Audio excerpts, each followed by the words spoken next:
Hello again and welcome to another episode of the Franchise Everything podcast where we talk about everything and anything franchising. And once again today, we're at the Melbourne head office of CouriersPlease and we're joined by James Hucker, who's the head of franchising. G'day, James. G'day, Glenn. How are you? Very well, thank you, mate. Thank you for having us down here today. Not a problem. Lovely Melbourne weather. It's actually really nice. It's not too bad, yeah. We've spoken to a couple of franchise owners today, which is great, hearing some very different stories in the business about how they've got to it. So it's been a really good day. Thanks for having us. No problem. So in this one here, we're going to talk about the CouriersPlease franchise business model. So it's good to break it down and really understand some key details about the business model and how it all works and how it all functions, and probably a bunch of things that people don't know. So for those who don't know, what is CouriersPlease? Can you talk us through it briefly? Sure. So CouriersPlease is a small to medium parcel distribution company. We partner with customers right around Australia. We've been in operation since 1983, fully owned by Singapore Post. We move about 30 million parcels per annum at the moment, and we have over 800 franchise territories around the country. Right, so 800 territories. Is that all at full capacity, or is that how does that look in the business? So we probably have about 750 franchisees at the moment managing those territories. Some of which are what we're calling growth territories. So there's opportunities there for new franchise partners to join the business. And those are in areas that we've expanded in, pushed out our metro footprint, or we're seeing a surge in demand from an increased customer base. Yeah, so is that with population growth and expansion, that sort of stuff? How much do the territories change? Definitely. So it does change over time. So the model itself kind of works like cells dividing, like any real franchise territory model. We started in 83 with a single van in Melbourne, and that's obviously built up to the number we see today. In peak times, they can exceed 1,400 vehicles per year servicing with the addition of further resources. But yeah, it's a model that will continue to evolve as population moves out in metropolitan areas. And customers tend to move around as well. So you'll get older industrial areas that will change, whether that's gentrification. I'm not sure if that terminology is right, but you tend to see that right around the country. And different pockets of property will become cheaper and customers will shift, even between states. Yeah. Okay, so but you haven't always been a franchise, have you? The model hasn't been a franchise model always. No, that's right. So we were a subcontractor model up until 2012. I reckon a lot of people still probably think you're a subcontract model. Potentially. Potentially. Look, I think, our brand is definitely more prominent in the market now. People are understanding as we visit things like the Franchising Expo and those sorts of things. We are a franchise model. And we are really putting effort behind the franchising part of that model. So what was the key about franchising for you as opposed to that subcontract model? What's the difference? Look, I think for us, it really comes down to the ownership of the franchise partner. And, we probably transitioned to the subcontractor model in 2012, and we did what we needed to do to become a franchise model for a number of years. More recently, probably in the last 18 months, and definitely with the introduction of Richard Thame as our CEO, we've put a lot of horsepower behind the franchising side of things, and he brings into the business, a depth and a level of experience in franchising that we perhaps didn't have before. Yeah, he's got a real franchise pedigree, doesn't he? Definitely, yeah. And so the way the business works, the way that the franchise owners run their territory, so you were telling me before in a bit of a brief we have before this, you're really focused on relationships. So there's a lot of brands throw that around out there about relationships with customers and that sort of stuff. But I understand it as a key linchpin to your model. How does it play and how does it work?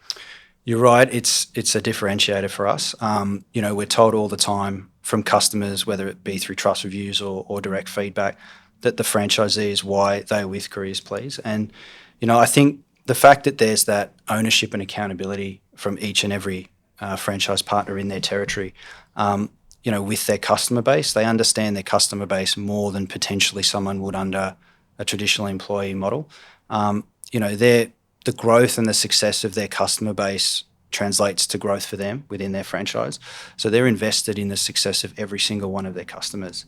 Quite often we have franchise partners that are invited to Christmas parties. They're given birthday presents. They're an extension of every single one of the 40,000 businesses that we serve.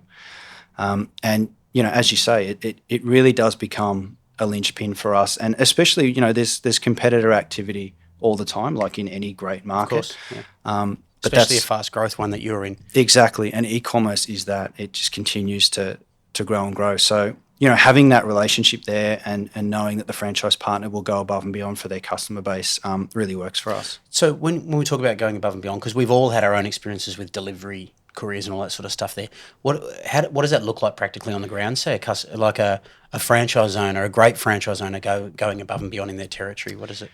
Yeah, so, again, sort of bringing it back to what would be a more structured, rigid system, perhaps with an employee, just because the day's over, just because, you feel that you need to stop going and picking up and delivering. Our franchise partners don't. They work with their customers based on, a customer might have an urgent dispatch that needs to go out at 4:30 that day. They make a quick phone call directly to their franchise partner, and the franchise partner's there to serve them.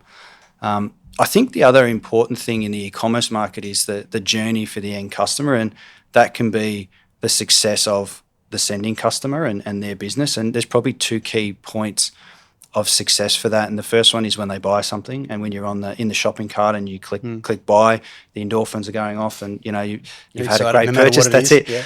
And the minute you click that, it's all about when you're going to get it, and that's where we come in. And that's that ticking clock, isn't it? Exactly. Yeah. And if we can provide that service level and a great experience, it's that next best thing, and the customer receives that almost their own gift, right? And off they go. So, yeah. And I know a big part of the business from my observation outside, because I see, obviously, as you know, I see lots of different franchise businesses, is your entry. So I know you've made some changes to the way people are entering the business, or potential franchise partners. Yep. And I imagine this is certainly very much on the back of the surge in demand that you would have had over, 3 years, over the previous 3 years. Yes. So can you talk us through what entry into the business looks like for someone who's looking to invest in a CouriersPlease business? What does it entail, and what does it look like? Certainly. Look, it starts off with an inquiry and a lead. You come through to an experienced team. I mean, our two fundamental players within my team are previous franchise partners, one with more than 10 years in a profitable franchise, the other with more than 23 years in a profitable franchise. So I think you're off to the right start when you're talking to people who know about our business. Totally, it must give you a real advantage, or must give them a real advantage in conversations. Definitely, they've walked the talk. And look, I think having that confidence enables them to guide people through that onboarding process more successfally. It is a fast process, obviously under the code. Realistically, all you need is a modern white, greater than 9 cubic metre vehicle. Now that the delays in COVID are sort of over, you can pick those up fairly rapidly from most dealers. You had problems with delivery of those? During COVID, it was a struggle. Yeah. We not only had to increase resourcing, but we couldn't get vans, we couldn't get people. Wow. So, but that's behind Quite us a crunch. now. Quite a crunch. That's it. Yeah. So it is behind us, isn't it? But it's hard not to is. Reference it at times, isn't it? From getting definitely. where you were then to now. Yeah, most definitely. Yeah. So we've freed up a lot more in being able to acquire resources, and that expedites it for that onboarding process. You get some insurances, some checks, you put a decal on your vehicle, you've got your uniform on, your AB and ACN, you're off and running. We've got a great training program. The technology's there, which we can talk about, but it's all there to help you hit the ground running, shorten the learning curve, and get you making money. So a very simple business to get into. Oh, definitely. And what's the training process? So we run weeks of training before you start. That's within the business, so that's going through different departments, talking to different people about things that relate to our franchise manual and the right way to do things from a compliance point of view. But there's the on-the-road training, and we try to build that up. So to begin with, you'll go out, you'll explore the territory once you're deciding which one you want to purchase. Once you've decided that and placed a deposit down, you'll end up going out shotgun, if you like, in with an experienced operator. You get to sit there for approximately 3 to 4 days, if not a week, depending on your confidence level at that point. You then shift seats with the individual, you're behind the wheel, using the technology and the support of the person next to you, and then eventually we win you on to doing it by yourself, depending fully on the technology and what you've learnt over the last few weeks, and you're off and running. Wow. And how do they find new business? So we've obviously so you get a territory, right? You purchase territory, yes, and then you put straight into it. How do the leads come in? How does that work? Yeah, so look, it can stem back to depending on the package you choose when you come on board. one of our packages includes a Spectrum data pack, which gives you all of the commercial businesses within your territory. So that's a great start. If you contact details, is it? Correct. Yeah. If you do take that package, but whether you do or you don't, you're driving past businesses every day in your territory. You're doing a delivery, and you're seeing that there's 20 satchels there on the ground. That might be work you don't have. That might be a customer you do or don't have. It could be share of wallet, whatever that might look like. So how do you capitalise on that? Well, some of our franchise partners will try to win that business themselves, and they're more experienced to be able to do so. They might have been with the business for a few years. They're quite confident in the product and services we can sell. Others can utilise our high level of commercial and sales support. So we have a whole team that's basically sitting there waiting. Franchisees can easily put a lead in with a few clicks on their device based on their location. Our team will head out.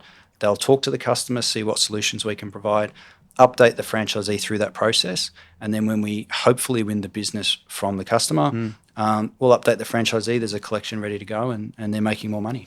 It's interesting. I mean, it's good to have that approach, because my impression was that the franchise owners all had to go out there and door knock themselves. That was my, not knowing the business at all. Yeah. But there's this whole support structure in place for it. It does make sense though, doesn't it? Because not everyone's an expert salesperson. That's right. And, the team that we do have are doing their own farming and prospecting separate to the franchise partners. But, it would be remiss. We're going into 40,000 customers almost daily. Yeah. We have over 800 franchise partners, or 750 to 800 franchise partners out there who are potentially walking in and eyeballing opportunities every day. So if we can connect these two things well, we're winning new business much faster. So how are you winning the new business? So in your competitive space, what are you finding the things that help CouriersPlease win new business over other competitors? Because there's obviously a bunch of competitors out there in your space, because it's a fast growth area. Definitely. What are the key differences, you think? Look, I think our reputation, which comes from our service level, we already talked about the relationship, and that's something you can definitely leverage, and customers will see incredible value in having one-on-one contact with the same franchise partner every day. But I think our network, our Australian coverage, the fact that we have a hub and spoke model, so our franchise partners are all coming back and seeing one another on a daily basis. They can interact, they can try to resolve any issues they might have, or following something up for a customer at the time. I bet there's a lot of collegiate value in that type of thing as well, coming back and definitely. connecting with each other. And it extends even beyond just the service itself, and the fact that culturally our franchise partners can lean on one another, they can learn from each other. You've got a large number of franchise partners that have huge longevity within the business, 10 plus years, and then you've got a new wave of fresh franchise partners that have come on board. So if we can get that that cross-pollination. Before I cut you off there rudely, I spoke to one who'd been in for 21 years this morning. Yeah, exactly right. Yeah, loves it. Absolutely loves it. We talked about the early stories before of where we sort of came from, and we celebrated our 40th birthday just a few months ago, and it was a proud moment to sort of see George Massis and his wife up on stage. He was the only one in the country that got a 40-plus years of service badge. He was there on the day it opened, and he was there on the day CouriersPlease I believe so. Look, the story is he was, but it's definitely 40-plus years. That's confirmed, and he knew the owners, and he's carried himself well right through. He's still going? Still running? He is still here in Victoria, yes. Wow. Yep. That's a long time in a business. It is. He must enjoy what he does. Yes. Yeah. You mentioned technology quite a bit. You mentioned the apps and that sort of stuff, and you talked about training and stuff in it. What sort of technology is there? I know that the courier business will be like every other business, moving into automation and so on. There, can you talk us through some of the technology innovations you've got on the boil? Yeah, sure. So the last sort of 5 or 6 years, we've probably seen two advances within our business from a technology point of view. The first one has been in our Courier application, and what that's done is it's really shortened that learning curve for new franchise partners, as well as assisting existing ones. And the reason for that is we're using data intelligently. So previously, you come into a business like ours, you think it's simple, you pick up and deliver freight. But if you've ever gone for a drive on a Sunday into an area you have no idea, you've never been in there before, it can be quite daunting. And if you're required to do scheduled pickups and deliveries in that area, the pressure can mount, right? It's an efficiency thing, isn't it? Correct. Yeah. And it's really what we used to call having driver experience, or being an experienced driver. Nowadays, though, the application does a lot of the heavy lifting for you. Everything you scan in the facility as you load up your vehicle is automatically sequenced on your device. And you can choose as a franchise partner whether you want to follow that sequence or whether you might want to make some changes or adjustments to that as you go. So with your local knowledge or something? Or, correct. And, you may get calls from customers separate to the device, and you may want to make some changes and just readjust your route. And that's entirely up to you. And that's one of the beautiful things about that technology is you've got the more experienced guys who can use it as they need, and the newer guys to the business who certainly want to lean on that a lot more. Yes, they don't have to absolutely be guided. They don't have to absolutely be chained to it, obviously. Correct. Yeah. And what's the adoption been like of that? So the digital skill set of your drivers or your franchise partners and everything, what was the technology adoption like, the process? Look, if I cast my mind back to when we first went to scanners, I mean, that was massive. Is that right? Yeah. We went How long from ago was that? paper signatures, that was probably 15 years ago, Okay. If not more. However, since then, it's just really been an iteration of the latest technology, and we find we're getting more impressive mobile devices, ruggedized devices. The latest application we use can be used on a mobile phone or a ruggedized device. And really, people's taste for technology now is such that it's common. Everybody's got a mobile phone, everybody's got a smartphone, and they're using apps every single day. I mean, who doesn't use navigation, right? Yeah. When they head out. So, it's all there. And, the partners that we use to produce the technology, they're certainly aware of the user experience, and they make it work for our guys. Excellent. I think we've covered some great points on the business model. Excellent. Thanks for telling us today about the CouriersPlease franchise business model. Pleasure. Thanks. Excellent, James.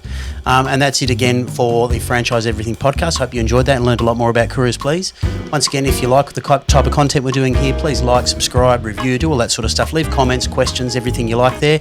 We always love to hear from you, and we'll catch you again in the next episode.